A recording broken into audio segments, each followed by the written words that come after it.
MLA ظاہر ہے پہلے بھی مؤثر بھی ایک رول ادا کیا سیاست میں بھی اور ان کی مقاصد فکر کے درمیان اتحاد کے لیے بھی رول ادا کیا، امن و امان کے سلسلے میں بھی ایک بہت بڑا طبقہ تھا جن کو رسائی ہوئی پارلیمنٹ تک، صوبائی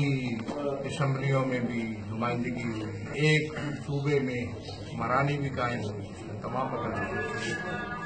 ایک بڑا اچھا رول اس نے ادا کیا۔ البتہ ظاہر ہے کچھ اسباب ہوئے جس کی وجہ سے کمزوری آ گئی۔ اب بھی اگر MLA کا اتحاد قائم ہوتا ہے اور فعال ہوتا ہے، انشاءاللہ کوشش ہے فعال ہوتا ہے تو وہ اپنا ایک رول اور کردار ادا کرے گا۔ اس وقت جو مشکلات جو پریشانی ایک عوام کے اندر موجود ہے، میں سمجھتا ہوں کہ عوام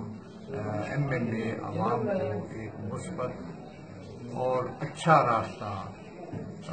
کی رہنمائی کرنے میں اور اس کے لیے عملی اقدام کرنے میں کامیاب ہو جائے۔ اچھا، یہ جو ختم نبوت کے حوالے سے بل پیش کیا گیا ہے، زید احمد استعفیٰ دے دیا ہے اس نے، اس حوالے سے کیا کہیں گے کہ آنے والا وقت کیا دیکھ رہے ہیں آپ؟ ختم نبوت ایسا مسئلہ ہے جس میں کوئی اختلاف نہیں ہے مسلمانوں میں، اور جو اقدامات ہوئے، جو چیز رہ گئی تھی اس کے بارے میں جو اقدامات ہوئے وہ کافی ہیں۔ دوسری میں کسی چیز پہ تبصرہ نہیں کرنا چاہتا،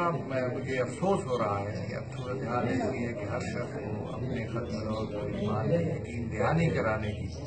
کوشش ہو رہی ہے۔ پاکستان کے اندر ایسا نہیں ہونا چاہیے، ایسی فضا نہیں ہونی چاہیے کہ کوئی شخص ختم